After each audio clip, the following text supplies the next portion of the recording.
கண் படைச்சி ஆயிரமா பேர் படைச்சி வாரா பாருங்கம்மா அவ யாரு மாரியம்மா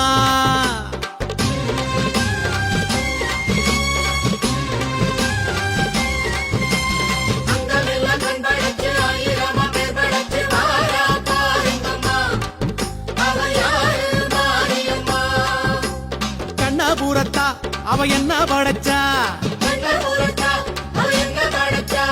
சித்திரையில் முத்தடுக்க கொள்ளிடத்து ஆத்து பக்கம் வாரா மாரியம்மா இப்ப வாரா ஊர்வலமா அங்கமெல்லாம் கண் படைச்சி ஆயிரமா பேர் படைச்சி வாரா பாருங்கம்மா அவ யாரு மாரியம்மா